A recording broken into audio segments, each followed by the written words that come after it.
العالمين نحمده ونستعينه ونستهديه ونستغفره ونعوذ بالله من شرور أنفسنا ومن سيئات أعمالنا من يهدي الله فلا مضل له ومن يضلل فلن تجد له وليا مرشدا أشهد أن لا إله إلا الله وحده لا شريك له وأشهد أن محمدا عبده ورسوله اللهم صل وسلم وبارك على محمد وعلى آله وأصحابه أجمعين اللهم رب اشرح لي صدري ويسر لي امري واحلل عقدة من لساني يفقهوا قولي ولا حول ولا قوة الا بالله العلي العظيم اللهم سهل الا ما جعلته سهلا وانت تجعل الحزن ان شئت سهلا ربي يسر ولا تعسر واتمم بالخير اما بعد. Kita sambung muka surat yang ke 352 ya. Jadi sebelum tu saya nak jawab satu pertanyaan dan juga kemusykilan. Lebih kurang 2 hari lepas ada beberapa orang sahabat hantar WhatsApp kat saya kerana ada individu yang tertentu menyamakan saya dengan kuburiyun dan juga orang musyrik. Menyamakan saya dengan penyembah-penyembah kubur. Kuburiyun maknanya orang yang sembah kubur. Dan juga menyamakan saya dengan perbuatan orang musyrik, iaitu berhubung dengan masalah solat menghadap berhala capal hasil fatwa Aidil Al-Jahmi. Jadi saya ada bagi pandangan beberapa tahun yang lepas, saya tak silap saya dalam musim PKP, bila ada seorang tok guru dia buat replika capa di pondok dia berbetulan dengan kiblat. Lalu ramailah orang kata perbuatan itu perbuatan syirik, sembahyang tu tak sah. Jadi walaupun saya mempunyai perbezaan pendapat, beberapa pendapat, bahkan mungkin banyak perbezaan pendapat saya dengan pendapat tuan guru ini, tetapi tuduhan, tomahan kepada dia itu satu perkara yang tidak boleh diterima. Orang menuduh dia melakukan suatu perbuatan syirik bila dia sembahyang menghadap capal. Jadi saya teringat di dalam Sahih Bukhari masa saya belajar dulu, Imam Bukhari telah meletakkan satu tajuk, hadis yang ke 431. Hadis yang ke 431, tajuk hadis itu turjamatul babnya babu man shalla wa qaddamahu tanur. Bab orang yang sembahyang di hadapannya dapur api. Imam Bukhari letak satu tajuk. Kita dah belajar dah hadis ni di Taman Impiana dulu. Jadi saya teringatlah bila orang kata sembahyang menghadap replika capal tu syirik ke tak syirik. Jadi saya jawab tidak syirik kalau dia sembahyang sembah Allah. Tetapi kalau dia sembahyang sembah capal tu, maka syirik ya. Sembahyang sembah tiang, sembahyang sembah tokong, sembahyang sembah berhala, sembah Kaabah sekalipun syirik. Kita hanya menghadap ke Kaabah. Bagi orang yang sembahyang depan Kaabah kan, yang duduk Masjid Haram tu. Tetapi semua orang sembahyang, dia niat dia sembah Allah, bukan dia sembah Kaabah. Tetapi kalau niat sembah Kaabah, syirik juga. Jadi saya kata sembahyang di hadapan replika capal tu dia tidak syirik kalau sekiranya dia tidak berniat untuk sembah capal itu. Tapi saya yakinlah orang yang sembahyang menghadap ke mana pun orang Islam kita, dia ada akidah dia ada pegangan, dia ada keyakinan. Dia sembahyang tu secara kebetulan sesuatu benda itu ada di hadapan dia. Contohnya Imam Bukhari letakkan tajuk babu man shalla wa qaddamahu tanur. Bab orang yang sembahyang di hadapannya ada dapur api. Tanur ni macam dapur orang buat roti nan tu. Gok buat roti nan tu ada api tu kan. Sebab kita sembahyang secara kebetulan menghadap ke situ. Awnarun. Imam Bukhari letak satu tajuk dapur api ataupun api ada di depan. Aw syai'un. Ataupun sesuatu mimma yu'badu. Sesuatu yang disembah oleh orang kafir. Orang kafir sembah apa? Tokong ke apa? Secara kebetulan dia berada di depan orang sembahyang. fa arada bihillah. Tetapi orang yang sembahyang itu dia nak sembah Allah. Dia menghadap Allah. Dia niat menyembah Allah, bukan niat menyembah sesuatu selain daripada Allah. Cuma secara kebetulan objek itu ada di depan dia. Lalu dia buat mari hadis tentang Rasulullah sallallahu alaihi wasallam sembahyang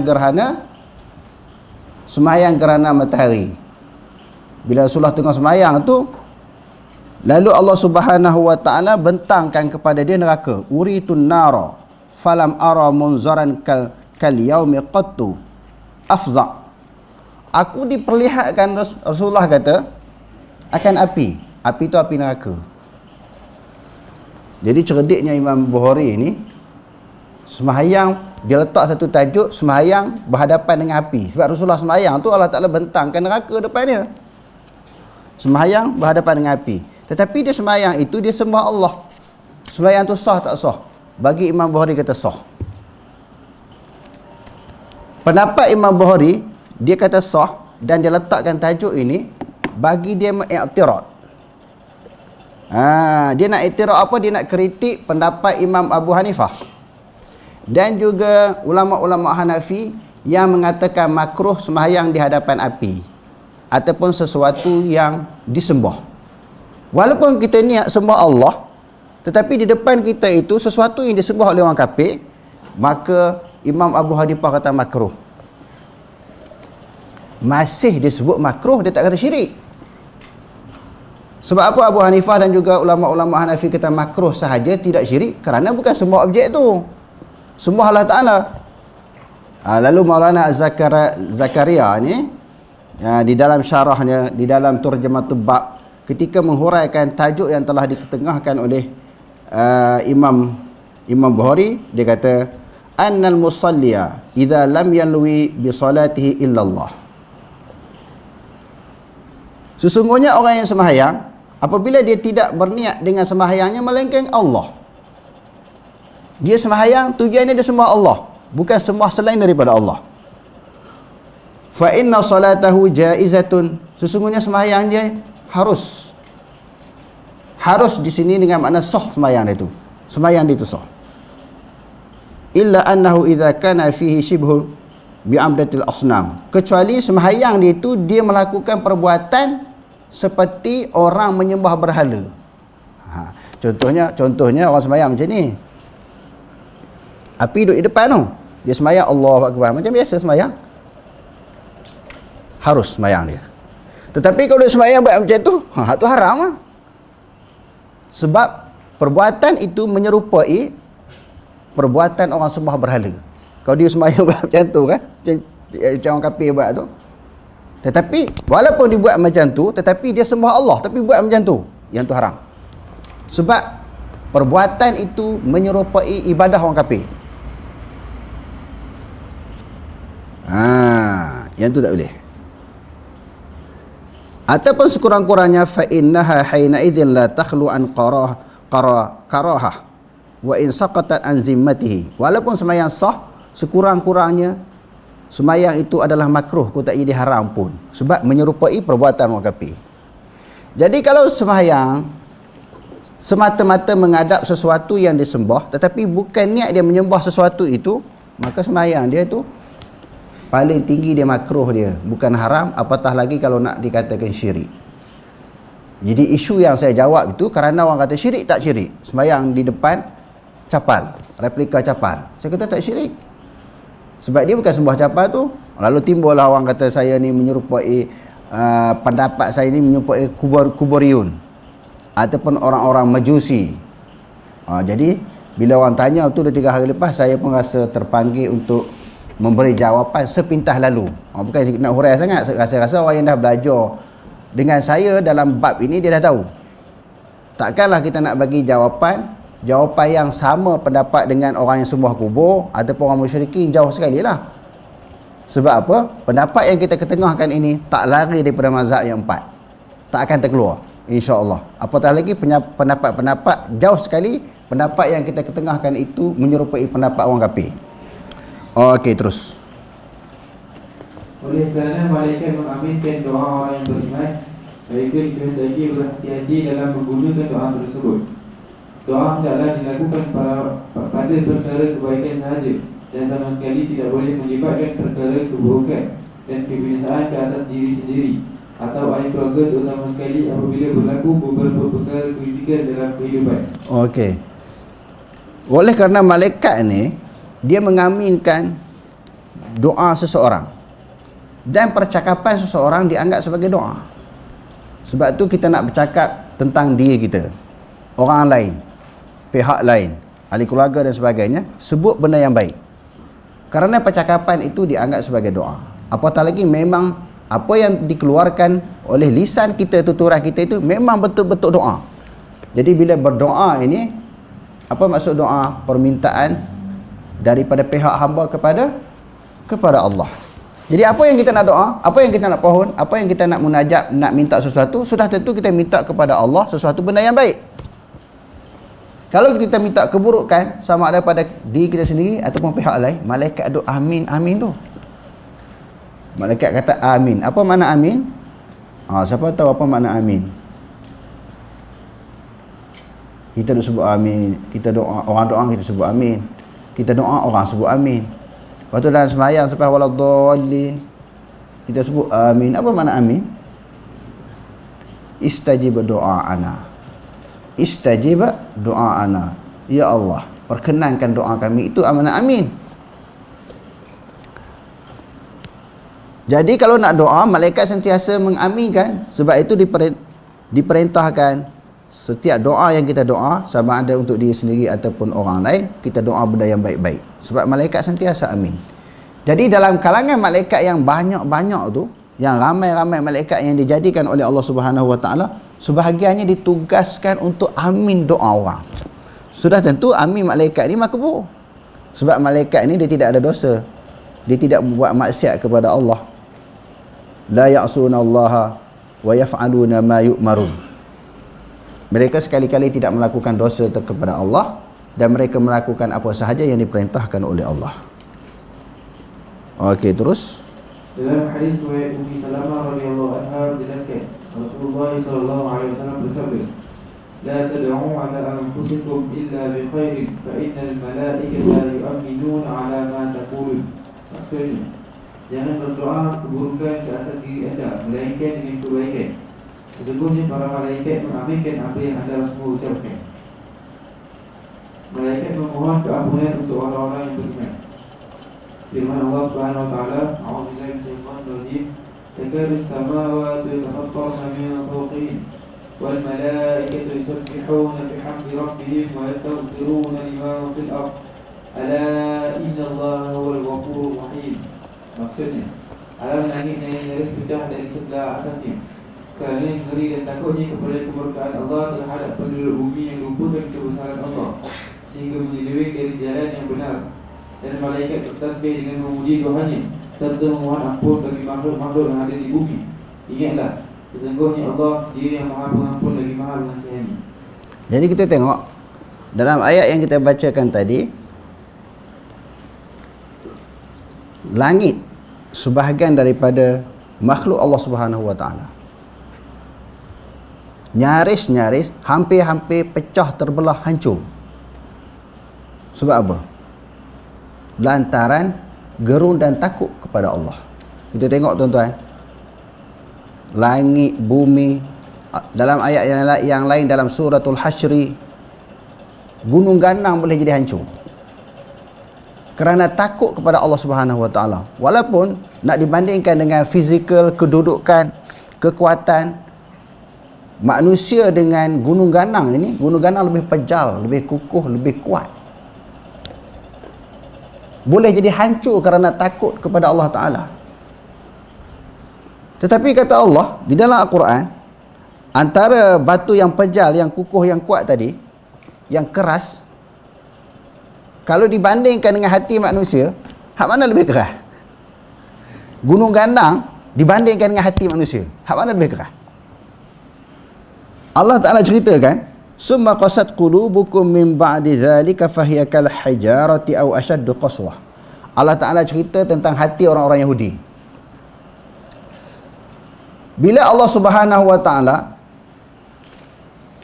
beritahu turunkan firman Allah, arahan wahyu kepada Nabi Musa alaihi salam, supaya Nabi Musa ini beritahu kepada kaum dia, orang-orang Yahudi, sembelih sapi. Yang dalam Quran itu disebut dalam surah Al-Baqarah. Baqarah tu maknanya sapi ya, sapi betina. Sebab apa suruh sembelih sapi? Sapi ataupun lembu ini kerana berlaku daripada kalangan Bani Israel ini, ada seorang lelaki dia bunuh pak saudara dia. Sebab bapa saudara ni seorang yang kaya. Mengikut syariat pada zaman itu, dialah satu-satunya anak saudara yang akan mewarisi harta daripada bapa saudara dia. Bila bapa saudara dia mati, semua harta dapat disalurkan, dialirkan, diwarisi kepada dia. Dia duk tunggu pak saudara ni tak mati-mati, lambat mati ni, tak sabar-sabar nak dapat harta pusaka ni. Lama kelamaan dia tak puas hati, langsung dia bunuh pak saudara dia. Bila dia bunuh, dia ambil mayat tu, dia letak depan rumah orang. Jadi orang tak kata dia lah, orang tuduh orang tuan rumah yang ada di depannya orang yang mati, mayat. Berlakulah saling tuduh menuduh orang lain. Orang ni kata orang ni, orang ni kata orang ni. Wa idh qataltum nafsan fadara'tum fiha wallahu mukhrijum ma kuntum taktumun. Allah Ta'ala kata, bila kamu membunuh seorang manusia, satu jiwa, salinglah berlaku tuduh menuduh di antara satu sama lain. Lalu Allah Ta'ala bongkarkan siapa pembunuhnya. Jadi bagaimana cara nak mengenali pembunuhnya? Allah Ta'ala suruh Nabi Musa beritahu kepada Bani Israel, kaum dia sembelih sapi. Bila sembelih, ambil sebahagian daripada anggota sapi. Juzuk sapi itu, telinga ke, kaki dia ke, lidah dia ke. Sebahagian ulama kata ambil lidah. Ambil salah satu juzuk daripada anggota sapi, dipukul kepada mayat. Bila dipukul kepada mayat, mayat itu hidup semula dengan mukjizat Nabi Musa AS. Bila dia hidup semula, dia tunjuk siapa pembunuh dia. Yang bunuhnya anak saudara dia. Barulah dapat ditangkap dan dijatuhkan hukuman. Jadi bila Allah Subhanahu wa taala kata suruh sembelih sapi, jadi para ulama menyebut berdasarkan kepada hadis-hadis Nabi, dia sembelih sapi macam mana pun tak apa. Betina ke, jantan ke, warna merah ke, hitam ke, putih, tak apa, sembelihlah. Sebab Allah Ta'ala kata sapi saja. Tapi degilnya Bani Israel ni, dia tanya sapi yang macam mana. Lepas tu Allah Ta'ala kata sapi betina. Warna apa? Warna kuning. Kuning terang kan, kuning kelabu. Lepas satu-satu dia tanya. Lepas satu-satu dia tanya. Sampai menyulitkan mereka. Hampir-hampir tidak dapat melaksanakan arahan dan perintah Allah. Hampir-hampir tak jumpa sapi yang dikehendaki oleh Allah Ta'ala. Selepas selesainya, dapatlah secara ringkasnya sapi yang dikehendaki oleh Allah Ta'ala dimiliki oleh orang susah, anak yatim. Ayah dia berhasrat anak yatim ni, kalau sapi inilah menjadi sumber ekonomi, sumber rezeki anak dia. Dalam satu kampung tu, sebuah negeri tu, anak yatim ni saja memiliki sapi yang ciri-cirinya yang dikehendaki oleh Allah. Dia jual pula dengan harga yang mahal. Lalu Allah Subhanahu wa taala kata, nak cerita kerasnya hati manusia ini, hati manusia itu lebih keras daripada batu. Summa qasat qulub. Tadi kita sebut batu boleh pecah kerana takut kepada Allah. Selepas daripada ayat tentang penyembelihan sapi itu, Allah Ta'ala kata, summa qasat qulubukum min ba'di dzalik fahiya kal hijarati aw ashaddu qaswah. Kemudian telah keraslah hati-hati kamu selepas yang demikian itu, seperti batu ataupun lebih keras daripada batu. Sebab apa Allah Ta'ala kata lebih keras daripada batu hati manusia ini? Wa inna minal hijarati lama yatafajjaru minhul anhar. Sebahagian daripada batu yang ada dalam dunia ni, di celah dia mengalir air-air. Wa inna minha lama yashaqqaqu faryakhruju minhul ma. Ada di kalangan batu-batu terbelah dan keluar air. Batu yang keras tadi kan di celah-celah gunung ganang ada sungai-sungai yang kecil kan. Air yang lembut itu dapat membelah, menembusi batu-batu yang pejal. Dan batu-batu yang ada di dalam sejarahnya, bila dipukul terpancar mata air. Wa ijistasqa Musa liqaumihi faqulna durib bi'asakal hajar fanfajarat min husnata asyarata aina qad alima kullu unasin masyrabahum kulu washrabu min rizqillah wa la ta'thaw fil ardi mufsidin. Kaum Nabi Musa minta air kepada Nabi Musa. Bila mereka musafir lari daripada buruan Firaun, dahaga kehausan, minta air. Air tak ada. Allah Ta'ala kata pukul batu. Sebahagian daripada kitab tafsir menyebut batu itu batu yang dibawa lari oleh Nabi Musa ketika dikejar oleh Firaun. Dipukul batu itu terpancar 12 mata air. Batu yang keras boleh keluar air. Hati manusia boleh diketuk yang dengan ketukan yang kuat keluar air tak? Tak keluar air. Kerasnya hati manusia, kata Allah. Dan sebahagian daripada batu yang pejal itu juga daripada atas jatuh ke bawah. Wa inna minha lama yahbitu min khasyatillah. Sebahagian daripada batu itu walaupun dia keras, dia jatuh kerana takut daripada Allah. Batu apa yang takut? Kerana jatuh, duduk di tempat yang tinggi, jatuh ke bawah. Batu apa? Ada di dalam sejarahnya, batu yang duduk di atas ni kerana takut kepada Allah bergegar, jatuh ke bawah. Lantaran ataupun kesan daripada takut kepada Allah. Wa mallahu bighafilin amma ta'malun. Dan Allah Subhanahu wa taala tidak lalai sekali-kali sesuatu yang kamu lakukan. Jadi di dalam ayat ini nak menceritakan bahawa batu yang keras pun boleh jadi pecah, langit yang pejal pun boleh jadi pecah. Dan malaikat sentiasa bertasbih dengan memuji Tuhan mereka dan minta ampun bagi orang-orang yang berada di atas muka bumi. Termasuklah orang yang sedang menuntut ilmu, termasuk orang yang beriman, termasuk orang sentiasa berada di masjid ataupun rumah Allah dalam hadis yang lepas kita baca kan. Lepas kita sembahyang, kita tunggu sembahyang yang kedua. Intizarus salah ba'da salah fadzalikumur riba. Tunggu sembahyang selepas sembahyang akan memperolehi, akan mendapat pahala riba. Apa makna pahala riba? Maknanya mengawal orang di perbatasan perang, di medan perang. Orang sedang berehat, tidur, kita duduk kawal, duduk jaga keselamatan orang-orang yang sedang berehat. Itu dipanggil riba. Jadi menunggu sembahyang, selepas sembahyang. Ketika itu malaikat sedang berdoa kepada Allah, minta ampun kepada Allah untuk orang-orang yang sedang menunggu sembahyang dan sedang berada di dalam rumah Allah. Okey, terus. Malaikat berperang bersama-sama dengan orang yang beriman, memberi semangat kepada mereka dan meneguhkan hati-hati mereka. Sebahagian daripada tugas malaikat dengan jumlah malaikat yang ramai itu, Allah Subhanahu wa taala tugas memberi pertolongan, bantuan orang-orang yang beriman yang berperang melawan musuh-musuh mereka. Dengan jumlah malaikat yang ramai itu, Allah Ta'ala perintahkan bantu, beri bantuan, pertolongan orang-orang Islam yang berperang. Okey, terus. Firman Allah Subhanahu wa taala, "A'udzubillahi minasyaitonir rajim. Wa laqad nasarakumullahu bi badrin wa antum adillah." Dan sesungguhnya telah memberi pertolongan akan kamu oleh Allah Ta'ala di dalam peperangan Badar. Allah Subhanahu wa taala menyebut Allah Ta'ala tolong orang yang beriman di dalam peperangan Badar wa antum azillah. Hal keadaan orang Islam yang terlibat di dalam peperangan Badar itu azillah, maknanya apa makna azillah? Hina, lemah. Lemah di sini para ulama sebut lemah di sudut bilangan tentera. Sebab orang Islam 313 orang. Adapun jumlah orang kafir berlaku perbezaan pendapat daripada kalangan ulama. Pendapat yang pertama kata 1000 orang. Pendapat yang kedua 900 lebih, hampir 1000.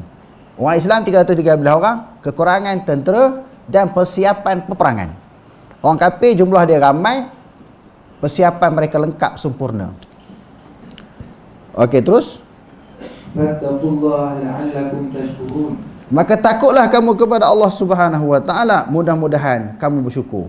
Jadi nak menang ni, bila berlawan dengan orang kafir, tak semestinya jumlah kita melebihi ataupun sama. Tengok Allah Ta'ala sebut dalam Quran. Yang pentingnya kita takut, sebab yang memberi kemenangan kekalahan Allah. Yang pentingnya di dalam perjuangan, di dalam peperangan, kena ada perasaan takut kepada Allah. Itu boleh memastikan kita menang, bukan dengan jumlah yang ramai. Sebab Allah Ta'ala sebut dalam ayat yang lain, kam min fi'atin qalilatin ghalabat fi'atan katsiratan biiznillah. Berapa banyak bilangan yang golongan yang sedikit dapat menewaskan golongan yang banyak dengan izin Allah. Allah Ta'ala bagi izin macam mana boleh kemenangan? Boleh memperolehi kemenangan? Kerana takut. Banyak di dalam peperangan, kita tengok dalam Quran, dalam hadis Nabi, peperangan yang dilalui oleh Nabi dan juga para sahabat. Kebanyakan peperangan yang maknanya Nabi terlibat di dalam peperangan tersebut dan para sahabat, jumlah orang Islam sedikit ya. Kecuali beberapa peperangan seperti peperangan Hunain. Sebahagian sahabat ni rasa bangga, rasa hebat dengan jumlah yang ramai. Confirm dah boleh menang. Kalau sikit pun boleh menang, kalau ramai lagi lah menang. Akhirnya kalah. Kerana apa? Merasai kemenangan itu hasil daripada jumlah tentera yang ramai dan kekuatan tentera Islam, bukan kekuatan bantuan yang datang daripada Allah. Akhirnya kalah. Jadi Allah Ta'ala kata fattaqullah, takutlah kamu kepada Allah. Idz taqulu lil mu'minina, ketika kamu berkata kepada orang yang beriman. Siapa kamu di sini? Nabi SAW. Ketika Nabi kata kepada orang yang beriman, alan yakfiyakum, adakah memadai akan kamu, an yumiddakum, Allah memberi pertolongan akan kamu, rabbukum, oleh Tuhan kamu. Orang Islam susah hati, takut kalah. Dan Nabi pun dalam hadis yang lepas kita dah baca kan, angkat tangan begini tinggi. Dalam hadis yang sahih Nabi angkat macam ni. Dia ada selendang redak yang duduk atas bahu Nabi kan, jatuh ke bawah, angkat tangan bukan macam tu, begini punya tinggi. Lengan jubah Nabi besar, jatuh ke bawah, nampak ketiak Nabi. Seriusnya Nabi berdoa, khusyuknya, tawajuhnya Nabi berdoa kepada Allah. Bukan kata orang beriman takut, bimbang, khawatir mereka tewas di dalam peperangan Badar, bahkan termasuk Nabi SAW sendiri. Di antara doa yang dikumandangkan oleh Nabi SAW di dalam peperangan tersebut, Allahumma intahli hazihi al-isabah lan tu'bad fil ardi. Ya Allah, kalau kamu tewaskan golongan yang kecil ini, tak ada orang nak sembah kamu atas dunia. Sebab orang lelaki pada zaman tu yang tu ya, beberapa orang pada ketika itu. Yang lain orang tua yang uzur-uzur, pemuda, rejal tak ramai. Kalau mati yang tu tak ada orang nak sembah kamu. Akhirnya Allah Ta'ala bagi kemenangan yang besar. Jadi dia kata di sini, adakah memadai Allah Ta'ala menolong akan kamu oleh Tuhan kamu bisalasati alafim minal malaikati munzalin, dengan 3,000 malaikat yang diturunkan oleh Allah. Orang kafir, kalau kita kata riwayat, ada riwayat yang kata 1,000 orang, malaikat ni 3,000 campur 313 orang, 3,313. Jadi maknanya tentera-tentera yang tak dapat dilihat oleh mata kasar manusia. Yang Allah Ta'ala sebut juga dalam Al-Quran, sebahagian daripada tentera Allah Ta'ala ni jududan lam tarauha, tentera-tentera yang kamu tak nampak. Banyak di antaranya malaikat, serangga-serangga yang tak nampak.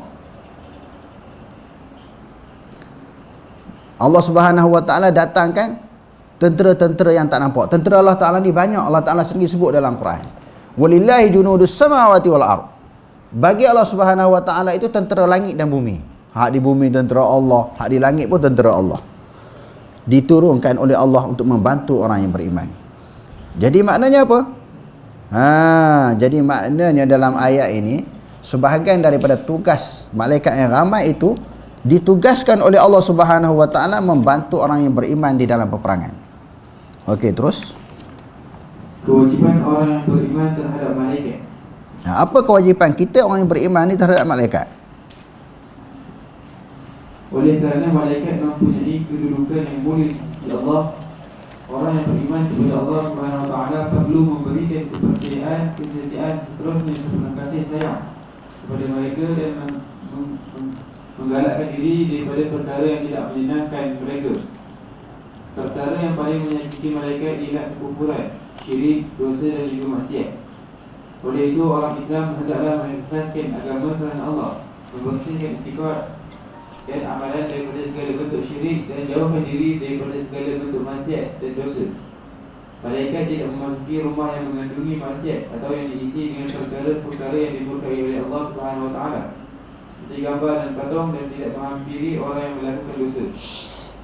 Dalam hadis riwayat Ammar bin Yasir radhiyallahu anhu menjelaskan, Rasulullah sallallahu alaihi wasallam bersabda, salah satu la taqrabuhumul malaikatu jifatul kafiri wal mutadammihu bil qulub wal junubu illa ayatawatta'a.